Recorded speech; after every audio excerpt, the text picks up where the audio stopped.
평양에서 예루살렘까지 모퉁이 또 선교회가 제공하는 통일의 소리 방송을 시작하겠습니다.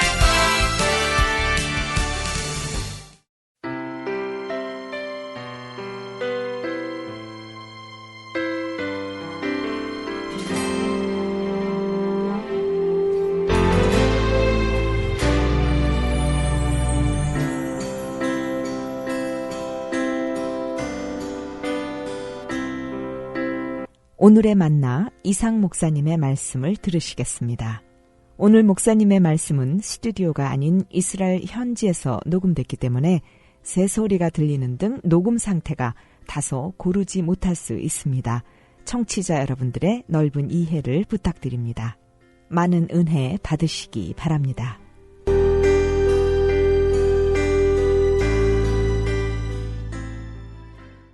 성경을 읽어내려가고 성경을 배워오고 또 성경을 가르쳐오는 동안에 제가 늘 궁금하게 여겼던 내용이 오늘 마태복음 16장에 나와 있는 말씀인데, 이 말씀을 조금 이따 읽겠습니다마는 어떤 사건이냐면, 예수님께서 빌립보 가이사랴 지방에 이르러 제자들에게 물어 이르시되 사람들이 인자를 누구라 하느냐라고 묻습니다. 놀라셔야 될 것은 요 질문을 하는 동안에 일어났던 사건을 아셔야 돼요. 예수님이 어디를 가시든지 칠판을 펴놓고 강의를 한 게 아니었습니다. 그렇죠? 강의를 하신 게 아니라 예수님은 같이 다니면서 이런 이야기 저런 이야기, 그리고 보여주는 이야기, 병 고치는 일들, 또 오병이어 사건, 칠병이어 사건을 하고 난 후에 일어난 사건이 오늘 사건입니다.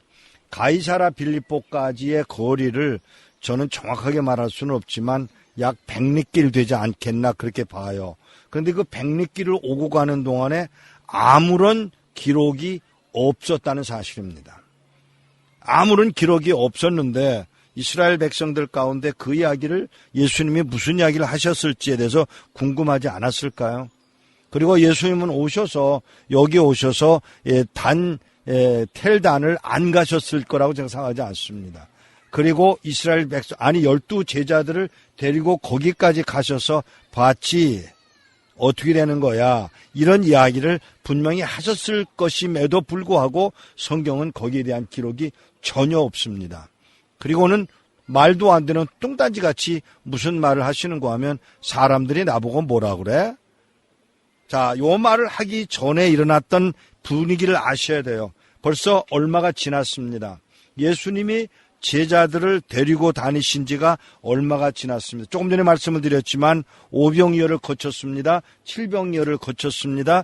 그리고 여러 일들을 보았습니다. 깨달았습니다. 우리 주님이 누구신지를 알았을 것입니다. 그리고 예수님이 저분은 좀 다른 분이구나, 선생이구나가 아니라 뭔가 좀 다른 것 같은 느낌을 받았을 것입니다. 주라고 불렀습니다. 랍비라고 불렀습니다. 선생이라고 불렀습니다. 그런데 오늘 우리 주님이 말씀하십니다. 뭐라고 말씀하시는가 하면 사람들이 날 보고 뭐라 그래? 사람들이 날 보고 뭐라 그래? 그러니까 그 질문을 받은 제자들이 뭐라고 그러는가 하면 어떤 사람은 세례자 요한이라고 그러고 어떤 사람은 엘리야라고 그러고 어떤 자는 선지자라고 그러고 어떤 사람은 선생이라고 그러고 이렇게 대답을 합니다. 근데 그 다음에 예수님이 너희들은 나를 누구라고 하느냐?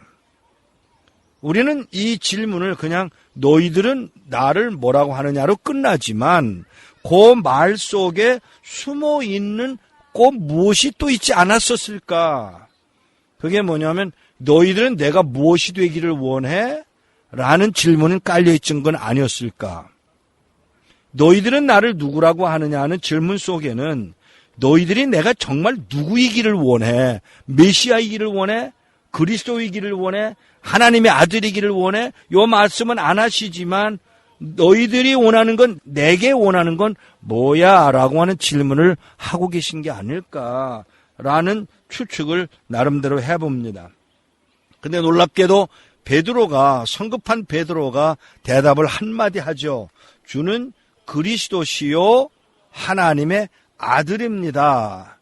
우리 기독교인들, 한국 기독교인들은 너무 이런 말씀에 익숙해서 아무렇지도 않게 아무런 감동이 없이 말하지만 이 말을 할 때에 예수님의 반응을 보셔야 돼요. 얼마나 극적인 대화였는지를 아셔야 합니다.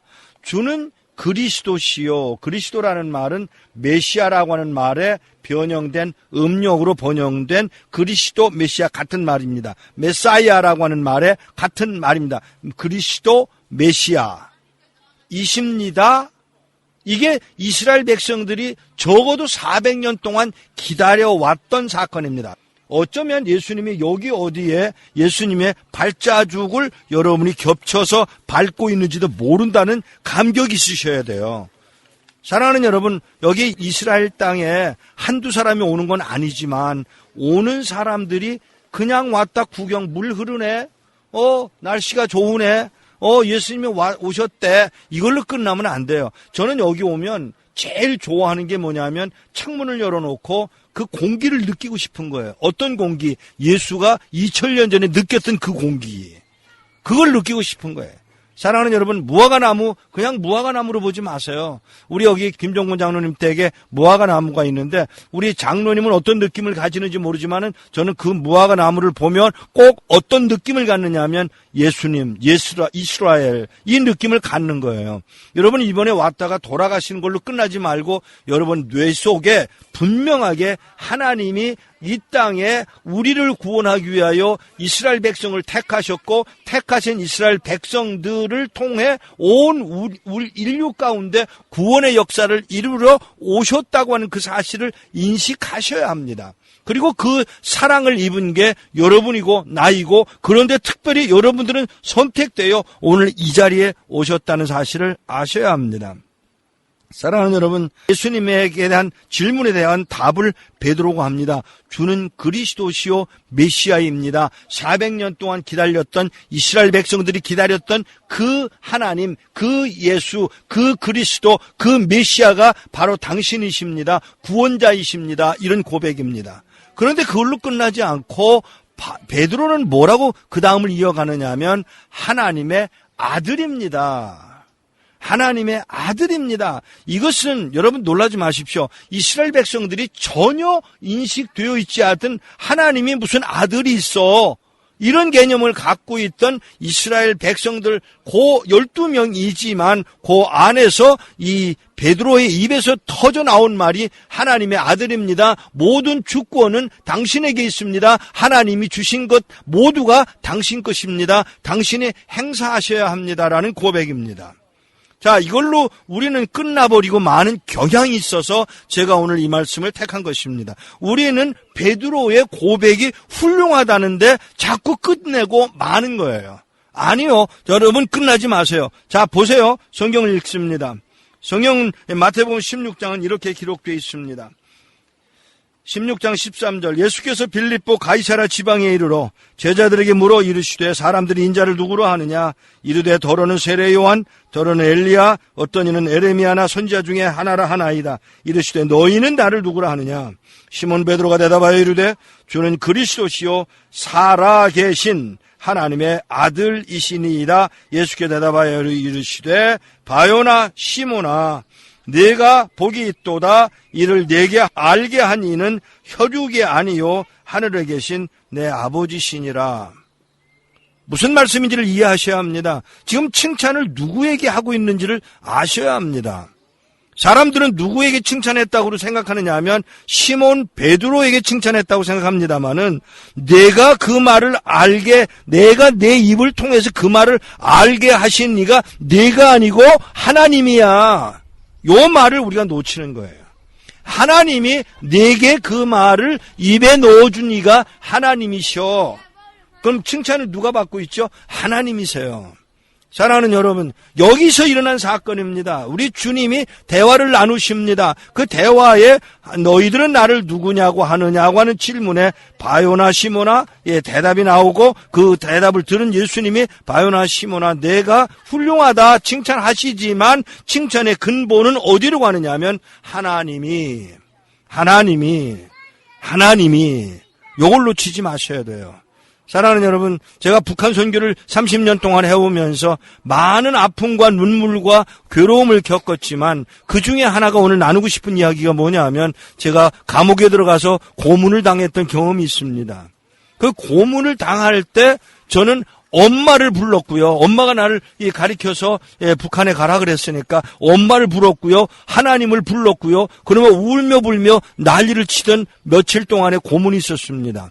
그래 놀라운 것은 그 고문이 끝나는 걸로 끝나지 않고 저는 고문을 당했고 돌아왔고 후유증이 아직도 있고 제가 걸음이 불편한 것도 그 중에 하나이고 또는 화장실에 가서 앉아있는 게 두려울 정도로 피똥을 싸야 되고 아니요 이제 묵 같은 피덩어리를 쏟아내는 일들이 10년 이상 지나왔고 지금도 그렇고 그 영향이 아직도 있어서 제가 귀에서 고름이 나는 사람이 바로 저입니다. 그런데 그것은 내가 보기에는 야 이럴 수가 있나라고 생각하고 남들이 그걸 꼭 그 일을 당해야 되느냐라고 묻고 있는 질문이지만 놀랍게도요 하나님은 그 과정을 통해서 하나님이 원하시는 걸 이루고 계시더라는 사실이에요.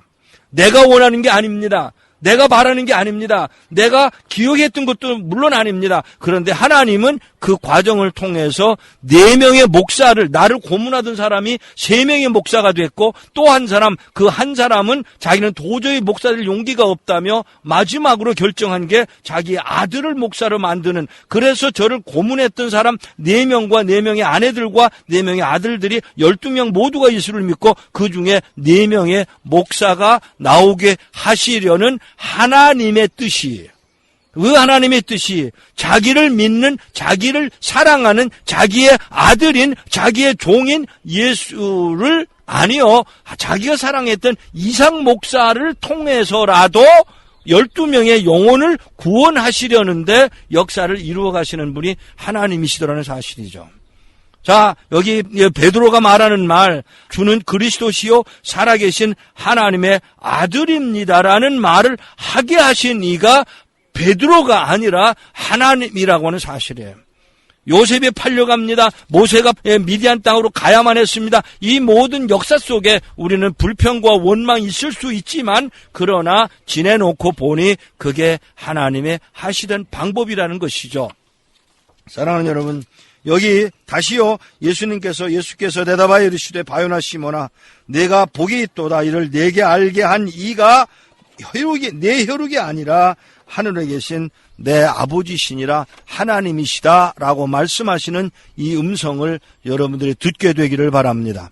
오늘 여러분들이 여러분의 의지로 여러분의 돈으로 여러분의 시간으로 여러분의 열정으로 이곳에 온 것 같지만 하나님은 여기에 오게 하신 이가 하나님이시고 여러분이 이곳에 오셔서 듣게 하시는 이가 하나님이시고 보게 하시는 이가 하나님이시고 깨닫게 하시는 이가 하나님이시고 언젠가 여러분의 삶을 통해서 그 어떤 내가 계획하지도 않았고 설명되지도 못했던 그 어떤 것을 이루시는데 하나님의 의도가 있고 뜻이 있고 그것은 기어코 이루어지고야 말 것이라고 하는 사실입니다.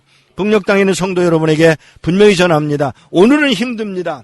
어제도 힘들었고 오늘도 힘듭니다. 어쩌면 내일도 또 힘들 수 있습니다. 그럼에도 불구하고 이 과정을 통해서 하나님이 하시고자 하시는 일이 무엇이냐고 묻고 하나님 내가 뭘 하기를 원하십니까? 라고 묻고 하나님의 뜻대로 순종하는 이 오늘 가이사랴 빌립보에서 일어난 한 대화를 통해서 하나님이 하시고자 하시는 메시지를 듣는 여러분 되시기를 북한 성도들 되시기를 축복합니다.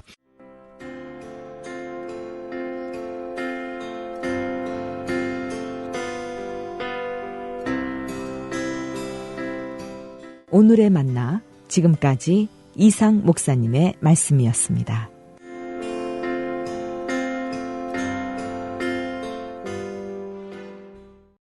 3, 2, 1, countdown.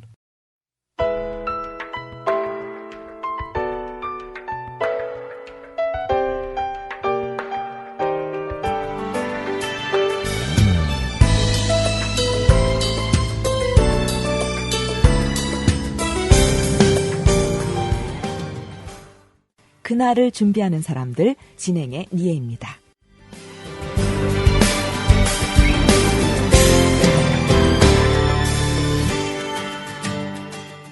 복음으로의 통일을 기도하며 북한이 열렸을 때 북한의 지하교회 성도들이 흩어지지 않고 함께 예배 공동체를 형성할 수 있도록 돕기 위한 교회 건축 사역이 준비되고 있습니다. 북한 내에 14개 도시를 선정해서 평양과 같은 대도시 4곳에는 500명 규모, 중소도시 10곳에는 120명 규모의 교회를 건축하고자 하는데요. 오늘은 지난주에 이어서 모퉁이돌 선교회 통일준비팀에서 교회 건축을 담당하고 계신 야베스 노 장로님과 함께합니다. 장로님, 지금 하나님이 하셨다고 하시고 정말 장로님께서 그런 이야기를 하셨는데 조금 그런 에피소드들이 좀 있으세요? 예, 있습니다. 네. 여기는 한 아름다운 자매 이야기를 제가 소개하고자 합니다. 작년 여름이었습니다. 우리 평소에 이제 기도하러 나오던 우리 자매가 저를 찾아왔습니다. 물론 이 자매는 건축공학을 전공하고 설계사무소에 오랜 동안 근무하던 자매였는데 저보고 와서 나눈 이야기가 저도 이 건축 설계하는데 할 수 있겠습니까? 이래 묻는 거예요. 네. 그래서 할 수 있다고, 누구나 길은 열려있고 방법은 열려있다고. 그러나 먼저 자매가 하나님 앞에 자매의 마음을 드리길 원한다고. 드릴 수 있겠느냐 물으니까 본인이 하겠다고. 그러면 둘이서 기도하자고. 그 자매가 그렇게 기도해서 하나님, 본인의 쌓아온 공부한 재능을 이번 이 건축 설계하는데 함께 동참하겠노라고 그렇게 자매가 고백을 했습니다. 고백을 했고, 그 자매가 한 일은, 본인은 한 게 없다 그러지만 사실 모든 설계에 취합을 했습니다. 물론 부분적으로 500명 나오는 교회에 건축 설계도 하고, 그런 과정 속에서, 저희들이 아까 말씀드렸지만은, 건축 설계가 이제 끝이 날 무렵에, 저희들이 모여서 한번 모임을 하자고 했을 적에 설계 동참했던 그런 각 설계사 및 CEO들과 담당들이 한사코 그들이 모이기를 거부를 했습니다. 네. 왜냐하면은 이것은 개인의 일이 아니고 네. 사사로운 일이 아니고 북한 지하교회 성도들을 위한 일이기 네. 때문에 자기들이 이름이 나타나서는 절대 되지 않는 일이라고 그런 이야기를 진행을 하고 있었습니다. 두 번째는 뭐냐면은 지난 5월 메이데이 컨설테이션 때도 각 분야의 전문가들이 다 모여서 120명 교회, 500명 교회 교인들의 이 설계와 시공 분야에 대해서 논의 도중에 각자의 전문가들이니까 각자의 개인 의견이 독특하고 정말 저희들이 선택할 수밖에 없는 많은 이야기들이 나왔지만은 많은 의견의 충돌, 크라시가 일어나는 중에 그렇죠. 있었습니다. 시간은 얼마 없는데 그때 제가 기도 도중에 성령께서 나가서 이야기하라고 말씀을 하시길래 제가 나가서 딱 두 마디만 했습니다. 여러분들 모퉁이돌을 바라보시면 안 됩니다. 개인을 바라보지 마십시오. 지금도 핍박받고 고난받고 있는 북한 성도들을 생각해달라고 그럴 적에 그들이 잠시 침묵 속에서 지나고 난 뒤에는 그들이 모여서 성령님께서 그들의 마음을 움직이셔가지고 그들 스스로가 다 설계에 관한 정립을 기준을 정립을 순식간에 끝내버리신 거예요. 네. 그걸 보고 참여했던 메이데이 컨설테이션 참여했던 외국에서 온 그런 퍼실리데이터 이분들도 뭐냐면은 서프라이즈다, 놀랐다 이게. 네. 어떻게 이런 일이 순식간에 일어날 수 있느냐고. 그 순간에도 뭐냐면은 통역하는 친구들도 그랬고 와 하나님이 하셨다. 네. 그런 고백들이 있었고 설계 마지막 저들이 다 모여서 올 8월 15일 날 대회할 적에도 설계 CEO들이나 담당자들이 모여서 함께 동참해서 함께 그 자리에 동참해달라고 한사코 거부를 했고 그래서 그 자매와 저는 단에 서서 저희들이 그렇게 보고를 드립니다. 하나님 이 일은 하나님이 하셨기 때문에 설계도면 이 하나님이 다 받으십시오. 네. 저희들이 한 일이 아닙니다.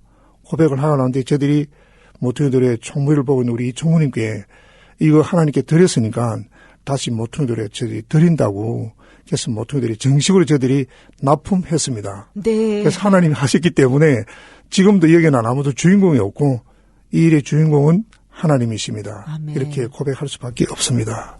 그러면 장로님 이 건축 네. 이런 설계 부분에 네. 그럼 몇 명의 그런 분들이 참여를 하신 거예요?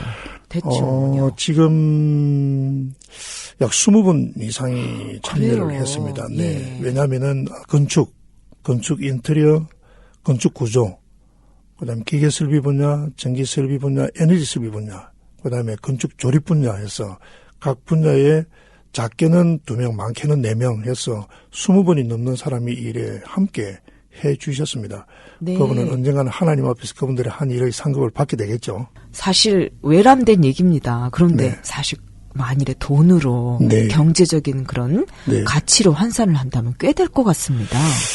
예, 그게 돈으로 환산한다는 게 하나님 앞에 굉장히 부끄러운 네. 일이고, 예, 상당히 많은 돈입니다. 왜 그러냐면은, 네.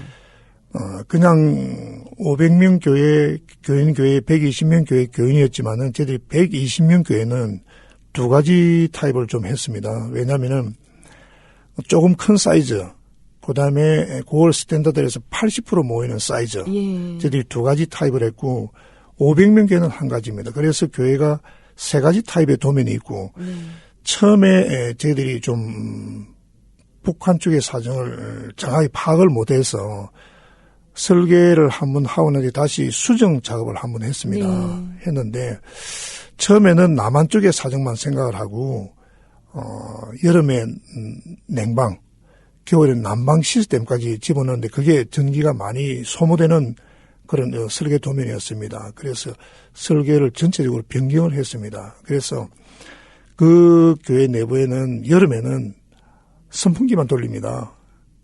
냉방을 할 형편이 안 되고요. 예.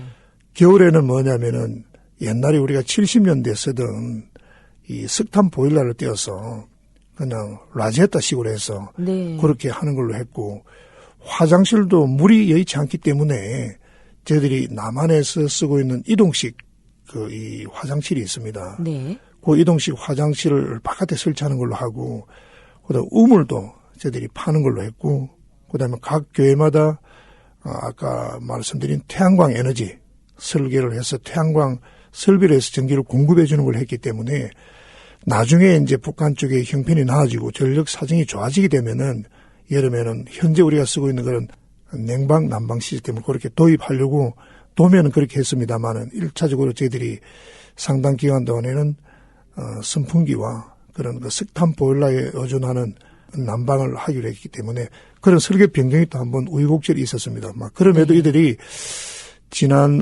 8월 15일 전에는 여름 휴가철이었잖아요. 예. 휴가를 그들이 가야 됩니다. 휴가도 다 반납하고 네. 그들이 다 이 도면을 그려줬습니다. 그러니까 저는 혼자서 이게 도면이 8월 14일까지 돼야 되는데 여름도 있고 이분들이 가야 되는데 안 나오면 어떻게 하나 염려했지만은 그건 제 개인적 정말 믿음이 없는 데서 나오는 염려와 걱정이었지, 하나님께서는 정확하게 8월 14일 그분들이 저희들에게 하나님 앞에 그분들이 납품을 했습니다. 네. 그래서 이것은 하나님께서 하셨다고 고백할 수밖에 없는 그런 일들입니다. 예. 예. 예, 정말 이런 놀라운 일들입니다. 왜냐하면은 서로가 다 모르는 사람들이 건축 분야도 모르고 예. 기계 분야도 모르고 전기 분야도 서로를 다 몰라요. 네. 근데 저는 그 사람들을 다 알고 있죠, 예. 이제. 그런데 그들이 다 그렇게 그려왔다는 거지. 네. 예, 그게 놀라운 일들입니다. 예. 성령께서 역사하시니까 그렇게 네. 연합하는 예, 맞습니다. 그런 역사가 성령 안에 일어났네요. 그렇습니다. 서로 연합의 결과입니다. 예. 이렇게 미리 준비하게 하셨기 때문에 네. 지금 그곳 실정에 맞는, 북한 실정에 맞는 그런 설계를 이미 준비해 있을 수 있고, 맞습니다. 예, 이제 주님께서 때가 돼서 열기만 해주시면은, 네, 바로 이 주님께서 주신 도면으로 교회를 건축할 수 있는, 네, 그렇습니다. 그런 이제 기회가 되네요. 사실은 이제 아까 2개월 공법 공기를 말씀드렸지만은 그 공법과 이 시스템을 연구하는 그런 모 대학에 있는 교수님이 있습니다. 네. 그분이 교수님이시면서도 그걸 이제 산학협동으로 하고 계시는 분이 공법을 개발하셨는데, 똑같은 그런 규모의 사이즈는 아니지만 현재 일본에서 그 건물을 조립식으로 현재 지금 유명한 교회입니다. 짓고 있는 것을 그저께 저보고 카톡으로 보내주셨더라고요. 네. 그래서 제가 너무나 고맙고 축하드린다고. 실제 그런 일이 지금 이제, 그러니까 예비적 일을 한번 해보고 있는 거죠. 사전 작업을. 그런 일들을 현재도 일어나고 있습니다. 있기 때문에 남한에 있는 이 한국 교회와 성도님들은 염려할 필요 없이 그냥 하나님께서 기도하시면 들어줄 걸로 믿고 함께 기도해 주시면은 또 여러분의 마음에 감동이 오는 대로 함께 동참해 주시면은 하나님께서 하시지 결코 우리는 이 일을 감당하기에 역부족입니다. 그래서 하나님께 하실 것이니까 함께 동참해 주시길 부탁드리겠습니다. 네. 장로님. 네. 그러면 지금 이제 이렇게 진행되고 있는 이 교회 건축 프로젝트를 네. 위해서 네, 좀 네. 어떤 기도들이 필요합니까? 구체적으로. 네. 예, 구체적으로 좀 필요한 일들이 있습니다. 우선 통일 전에 한국 교회, 조국 교회와 성도들이 먼저 북한 교회의 건축의 중요성, 필요를 알고 적극적으로 준비에 함께 좀 더 많은 이 적극적 동참이 필요합니다. 네. 제가 그동안에 만나본 바에 의하면은 개 교회별로 준비는 하고는 있는데 구체적으로 그들이 어떻게 준비를 해야 될지 잘 모르고 있기 때문에 그동안에 저희들이 준비한 이런 도면 또는 사용될 장비, 자재 리스트들이 있기 때문에 그것을 놓고 함께 적극적으로 좀 동참해줄 첫째 기도가 필요하고요. 두 번째는 조금 전에 말씀드린 통일시에 500명의 교인들이 모인 교회 4곳과 120명의 교회 교인들이 모인 12시를 위해서 함께 기도를 부탁드립니다. 세 번째는 한국 교회 및 성도들 외에도 열방에 있는 우리 교회들이 같이 이 성령 안에서 지체의식으로서 하나됨 속에서 적극적으로 기도에 동참해 주실 것을 요청드립니다. 네 번째는 고난 중에 북한 지하 교인들, 특히 한국교회와 열방교회가 준비 중인 교회 건축 소식으로 인해서 그들이 큰 위로와 격려를 받고 현재 받고 있는 그들이 고난과 고통이 언젠가 불현듯 우리가 만날 적에 준비된 만남이 될 수 있도록 그렇게 격려받을 수 있도록 해주시고요. 다섯 번째는 교회 건축에 조금 전에 말씀하신 것 같이 많은 필요한 인적, 물적, 환경적 그런 자원들이 필요합니다. 이것들이 순적하게 순조롭게 기도 가운데 준비되고 진행될 수 있도록 부탁드리고요. 마지막으로 건축될 그런 교회들을 통해서 하나님께 예배하는 성도들이 날마다 기쁨으로 성령 충만한 가운데 날로 흥왕해 가도록 그렇게 함께 기도를 부탁드리겠습니다. 주님께서 앞으로 어떻게 이 프로젝트를 이끌어 가실지 정말 기대가 됩니다, 장로님. 네. 예, 저도 날마다 꿈에도 기대되고 있습니다. 네. 장로님 오늘 너무 감사드리고요. 네. 마지막으로 한 말씀 네. 나누고 네. 마치겠습니다. 네네. 지금 현재 여러 가지 물리적, 재정적, 제한적 이유 때문에 토탈리 14개 지역의 교회를 생각하고 계획하고 준비 중에 있습니다만은 기도 중에 소망 중에 있는 것은 북한에 4,777개 고을이 있습니다.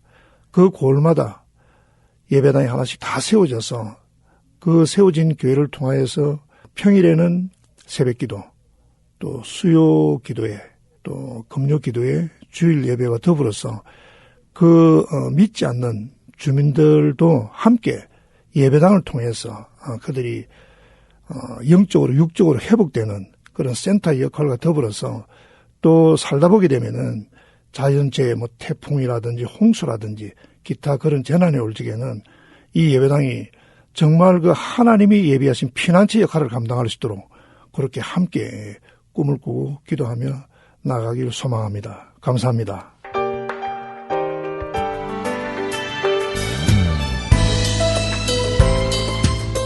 그날을 준비하는 사람들, 오늘은 지난주에 이어서 모퉁이돌 선교회 통일준비팀에서 교회 건축 사역을 담당하고 계신 야베스 노 장로님과 함께했습니다. 북한 교회 건축 사역에 관심 있으신 분들은 모퉁이돌 선교회 미국 LA 사무실 지역번호 714-484-0042, 714-484-0042번으로 연락 주십시오. 이 프로그램을 다시 듣기 원하시거나 통일의 소리 방송과 소통하길 원하시면 okcnradio.org로 로그인 하시기 바랍니다. 고맙습니다.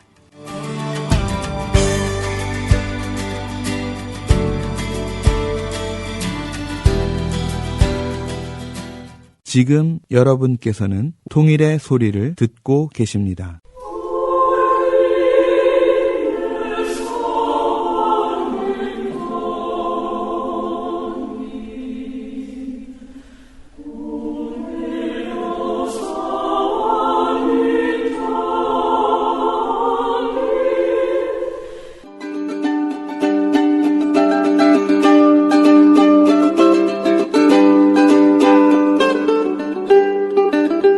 통일을 준비합니다.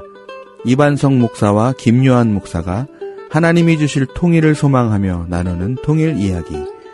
오늘은 지난주에 이어서 통일 후 일어날 상황 중 사회 문화적 변화에 대해서 이야기 나눕니다.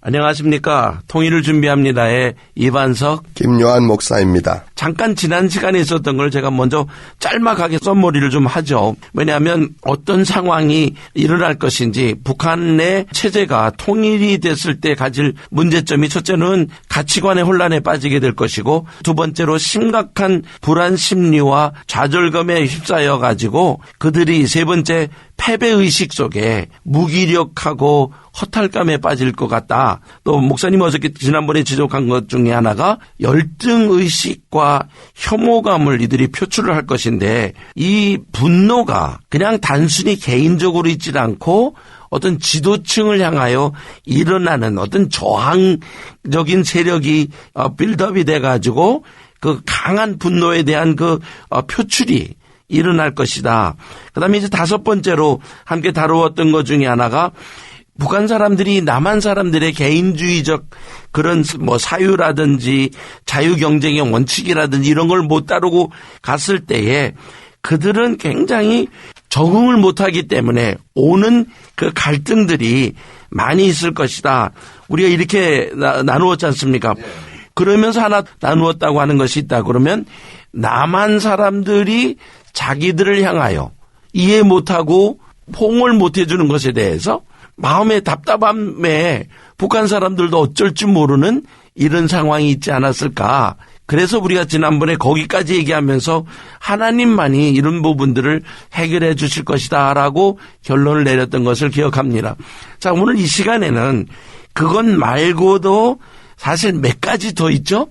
자, 오늘 목사님 잠깐 그들이 가졌던 그 삶의 모습에 보면 그들은 집단주의적인 삶을 살았다든지 계급주의적인 삶을 살았다고 하는데, 그 부분을 조금 설명을 좀 해 주시면서 집단주의는 무슨 말이고 계급주의란 말은 무슨 말인지 요거를 설명을 해 주면 우리 청취자들이 굉장히 도움이 될 것 같습니다. 쉽게 얘기하면 북한 체제가 집단주의 체제다, 이 얘기를 하고 있는 것은 북한의 어떤 개인의 가치를 그들은 개인 한 사람에게서 찾지 않는 것이죠. 그 개인의 가치 자체를 집단 속에 있을 때에만 부여가 되어지는 것으로. 그러니까 집단주의라고 하는 개념은 말 그대로 집단으로만 개인이 존재 가능하다고 하는 것들을 그렇게 그들이 강조하기 위한 하나의 중요한 이념인 것이죠. 이데올로기인 거죠. 그러니까 집단주의라고 하게 되면 개인이 갖고 있는 모든 그 생각이든지 또 그가 갖고 있는 어떤 욕망이든지 비전이든지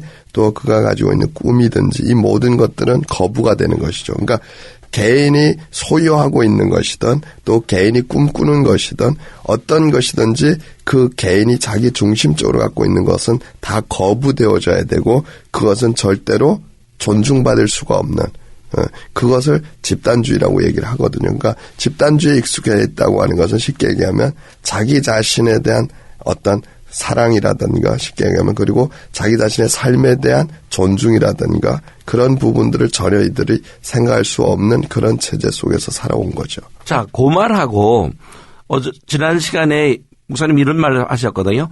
혁명성 계급체제다. 계급투쟁이다. 자, 계급투쟁이란 말이 무엇입니까? 그러니까 계급투쟁이라고 하는 것은 그러니까 사회주의 사상이 공산주의 사상으로 이제 발전돼 가는 거거든요. 그래서 사회주의 다음에 한 단계로 사회주의 철학에서는 공산주의거든요. 그러니까 개인주의를 완전히 다 말살시켜서 집단 속에 좀 묶어두는 것이 사회주의 운동이고, 그 사회주의 운동이 좀 더 발전하면 사유재산 제도를 부정하고 공유재산화 시키는 것이 공산주의 운동이고, 그것이 결국은 이제 북한이 추구하는 공산주의 사상이거든요. 그런데 이때 이 사유재산 제도를 부정하고 공유재산 제도로 만들어가기 위해서는 반드시 그 사유재산을 갖고 있는 기득권자들, 북한식으로 얘기하면 지주자본가들, 그들을 없애야만 공유재산을 할 거 아니에요. 왜냐하면 그걸 뺏어서 공동으로 분배해서 공유재산 제도를 만들어야 되기 때문에 그때 일어나는 바로 그 자본과 지주, 그 계급을 없애버리는 운동. 신분 자체가 없어졌다는 얘기죠.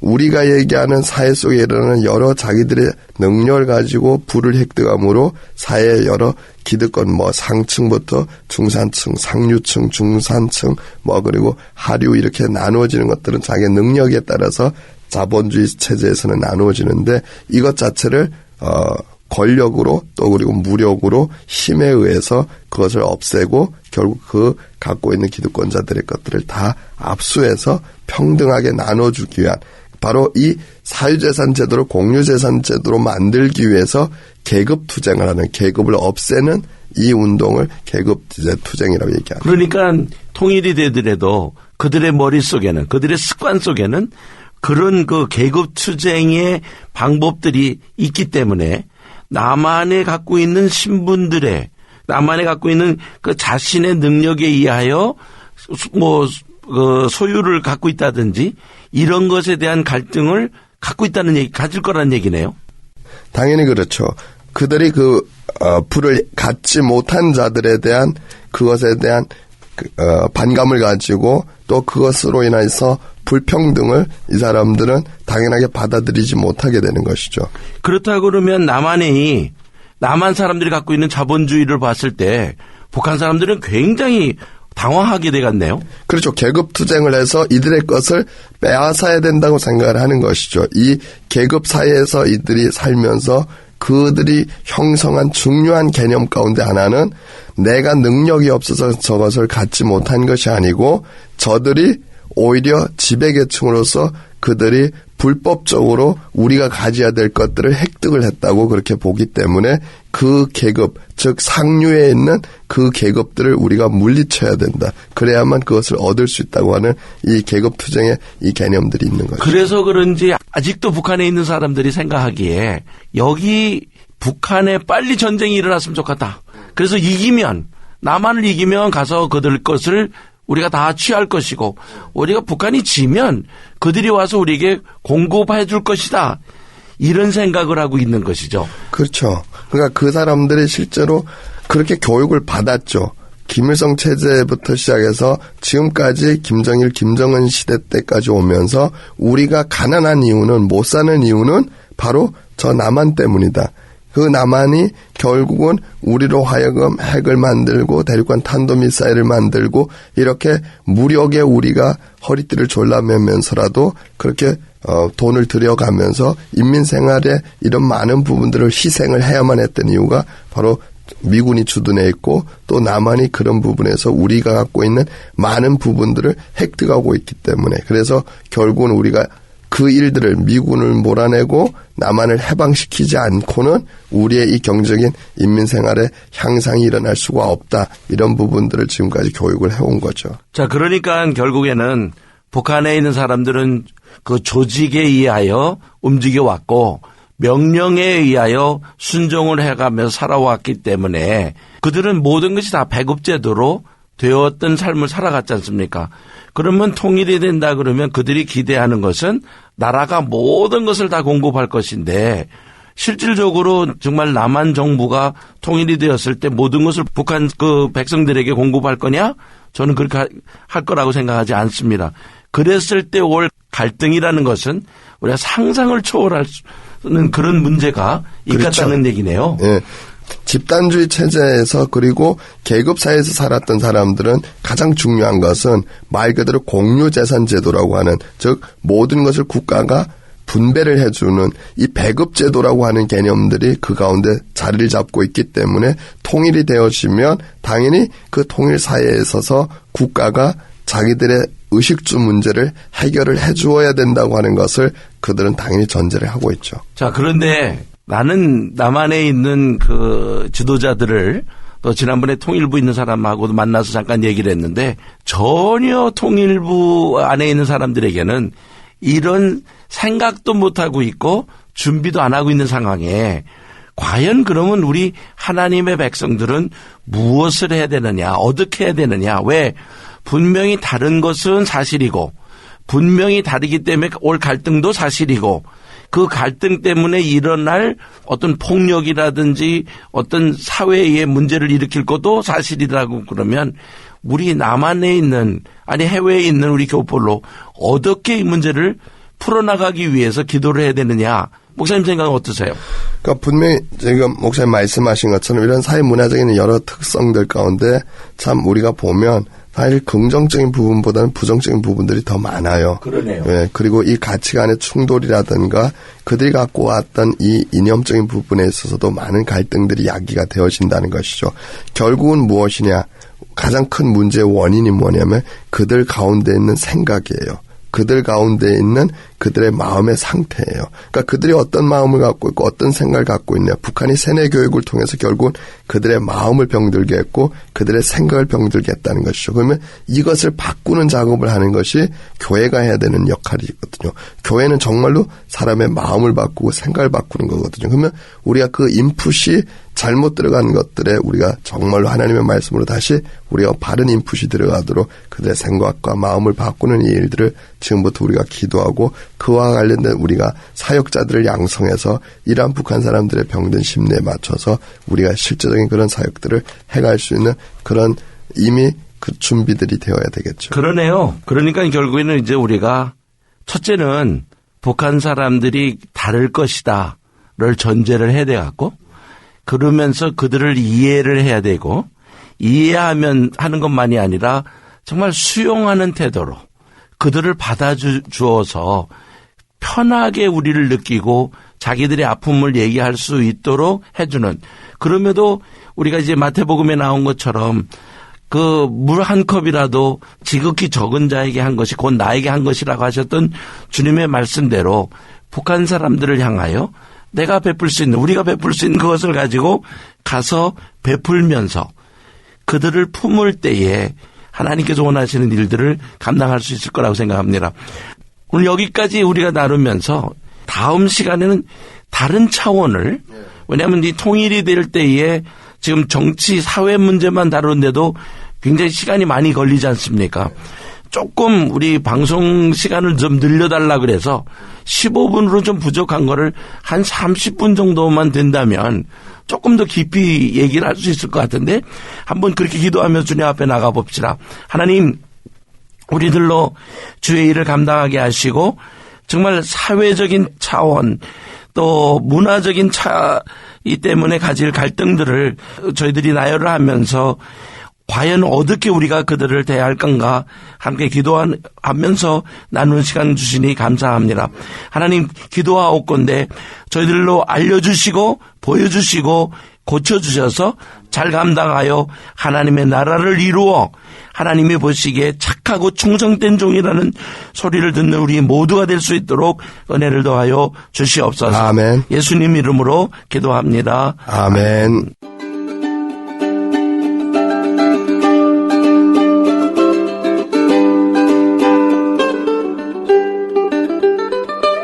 모퉁이돌 선교회 LA 지역 정기 기도 모임은 매월 둘째 주 토요일 오전 10시부터 12시까지 나성 베들레헴 교회에서 있습니다.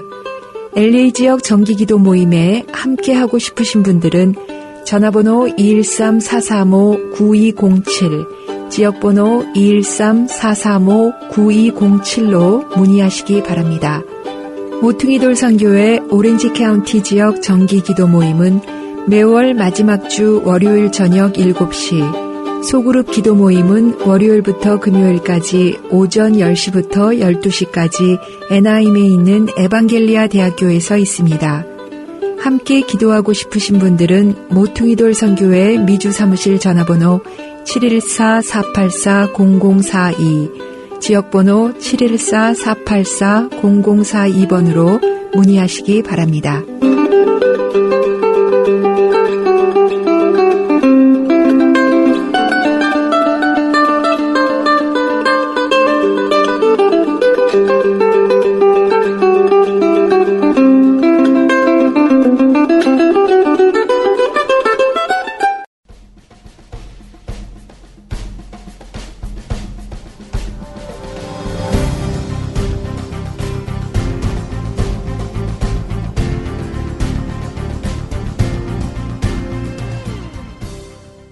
붉은 예수쟁이.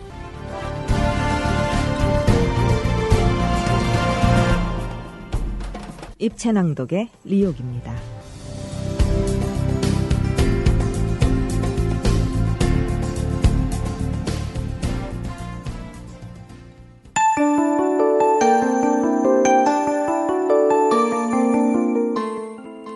(2006년 1월) 어느 날 성표는 3년 전 고난이 행군 시기에 온 가족이 죽거나 흩어지면서 꽃제비로 거리에서 헤매다가 굶어 죽은 줄만 알았던 여동생이 중국에서 살고 있다는 꿈 같은 연락을 받았다.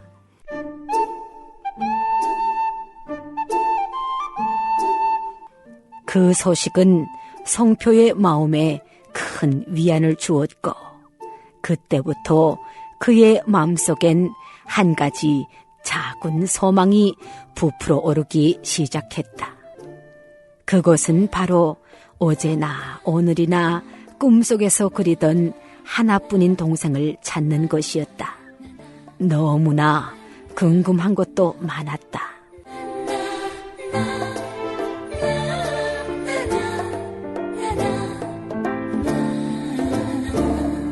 동생의 모습이 어떻게 달라졌을까? 이제 3년이나 지났으니 숙녀가 되어서 얼굴도 예뻐지고 키도 나만큼은 더 컸을 텐데 하는 생각에 이리 뒤척 저리 뒤척 지난 밤도 뜬 눈으로 보냈다. 잠자리에 들어도 아침에 깨어나도 어린 동생의 초롱초롱한 눈망울이 성표의 눈앞에 자꾸만 얼른거린다.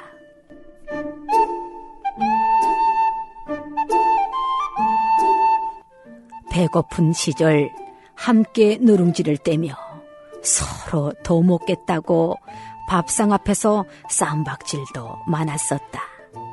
그래도 3살이나 더 오빠인 내가 동생에게 양보를 했어야 했는데 동생을 잃은 후로 늘 이렇게 날마다 가슴을 쓸어내리며 후회와 함께 밤새 베개 있을 눈물로 적신 적도 한두 번이 아니다.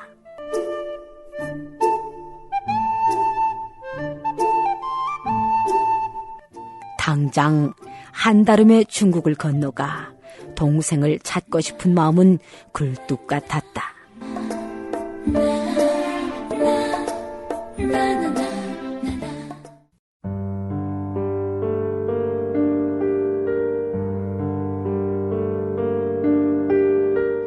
그러나 전기 사정으로 정상 운행을 하지 못하는 열악한 열차 상황 때문에 몇 날 며칠을 노상에서 보내며 긴 여행에서 소비해야 할 최소한의 식량을 마련해야 했다.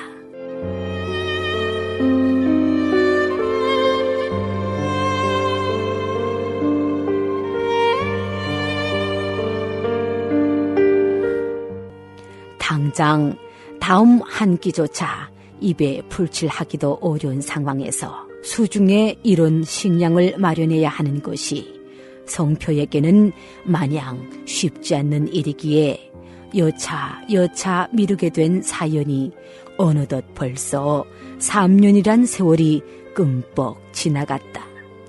그러나 더 이상 이런 식으로 차일필 미루다가는 아예 동생을 만나지 못할 것 같은 예감에 성표는 다짜고짜 동생을 찾아 떠났고 5일 전에 무사히 중국으로 건너왔다.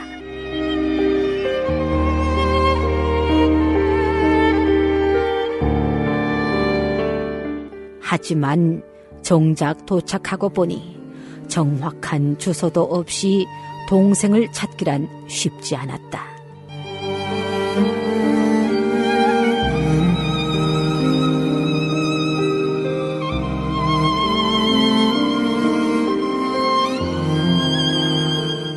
이곳저곳을 헤매던 중 같이 갔던 친구와 함께 예수라는 분에 대한 이야기를 듣게 되었고 또한 예수를 믿으면 천국에 갈 수 있다는 이야기도 들었다. 사실 성표는 그런 이야기보다 그들에게 도움을 받아보려는 생각에 예수를 믿겠다고 영접하는 기도를 하였다.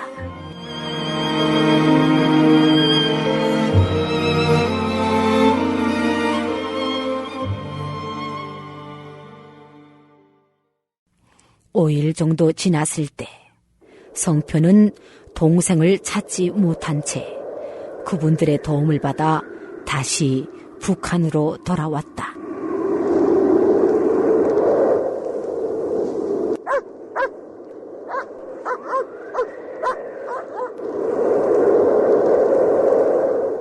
매서운 바람을 피해가며 강을 건넌 성표는 중국으로 건너갈 때 도와주었던 친구의 집에서 하루 저녁을 자고 아침 일찍 걸어서 7시간이나 걸리는 자신의 집을 향해 길을 나섰다.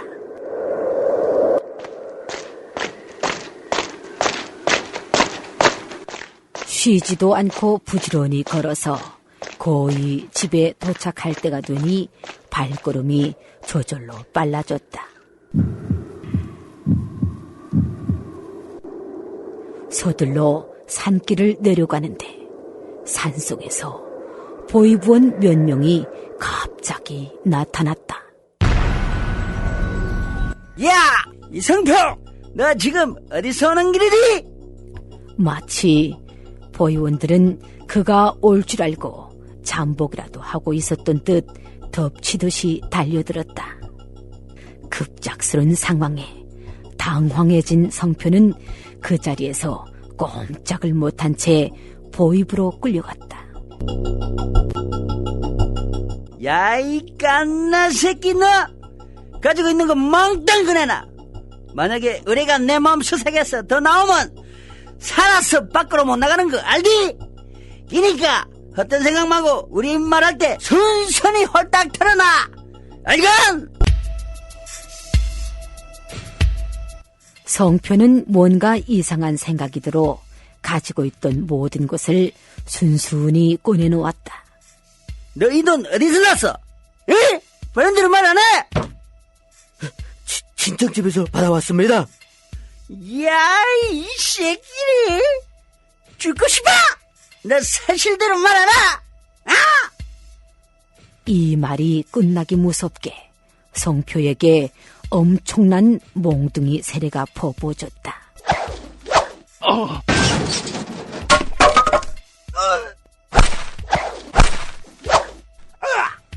그렇게 20일이 지났는데도 풀어줄 기미가 보이지 않았다. 돈이며 몇 가지 옷들과 얼마간에 지고 간 음식들 등 자신이 가지고 있던 모든 것들을 다 빼앗음에도 불구하고 계속 추궁하는 곳에 성표는 더욱 두려웠고 정말 자신을 죽이려 한다는 생각이 들었다.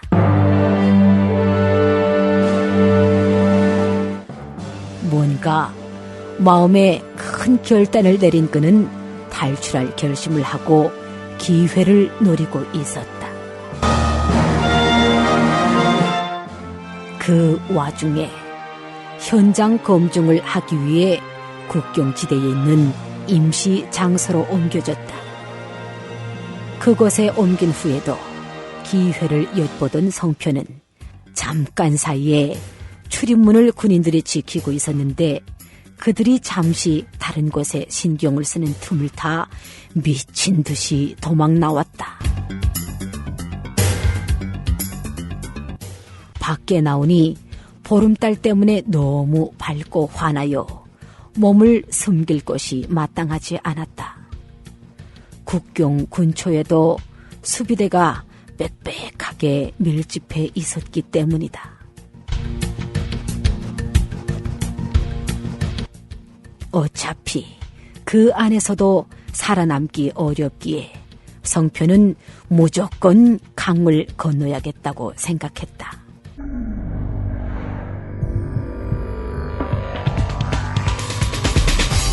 상황이 좋지 않다는 것을 깨닫자 마음이 더욱 급해진 그는 저도 모르게 중얼거렸다.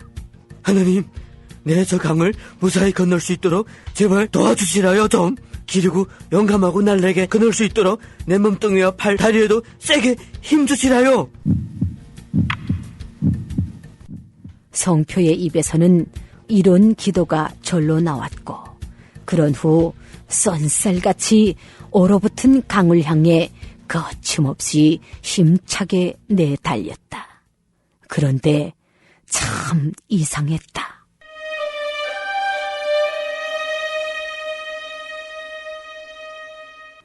강을 가로지르는 성표를 근인들이 못 봤을 리도 없었겠지만 손만 뻗으면 잡을 수 있는 가까운 고리인데도 수비대가 그를 잡지 않은 것이었다. 정말 거듭 생각해도 신기한 일이었다.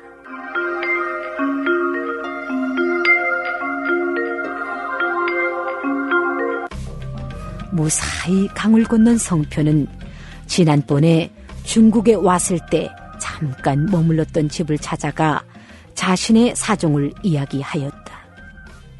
그러나 문제는 여동생과 연락을 할 수 있는 주소나 전화번호가 없다는 것이다.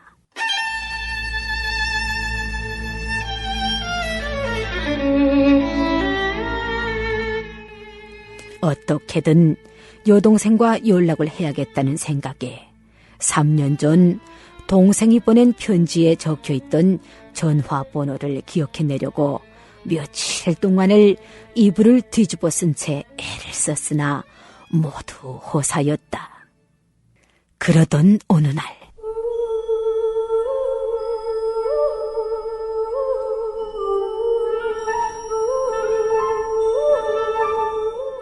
갑자기 그의 머릿속에 11자리의 전화번호가 대문짝만하게 보였다.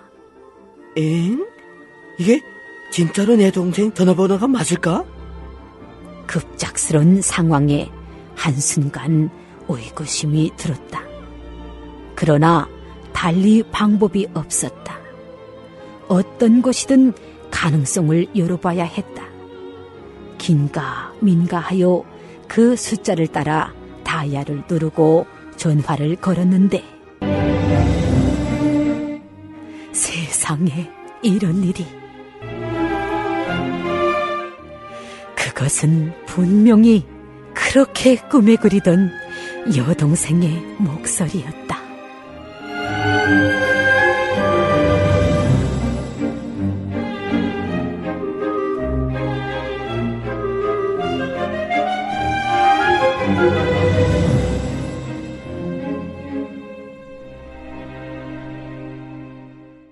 지금까지 총진의 하얀 십자가 교회가 세워지는 그날 제1부를 보내드렸습니다. 다음 주에 계속되겠습니다.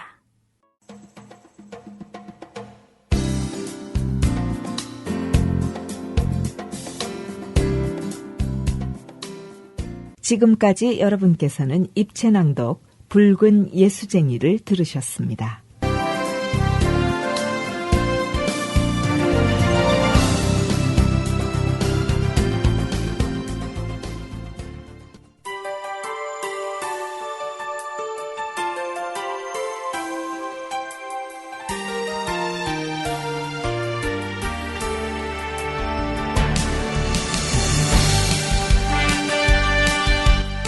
지금까지 모퉁이돌 선교회가 제공하는 통일의 소리 방송을 들으셨습니다. 오늘 방송을 다시 듣기 원하시거나 통일의 소리 방송과 소통하기를 원하시면 okcmradio.org 웹사이트를 로그인하시거나 애나하임 캘리포니아 오피스 지역번호 714-484-0042 714-484-0042번으로 연락해 주시면 감사하겠습니다.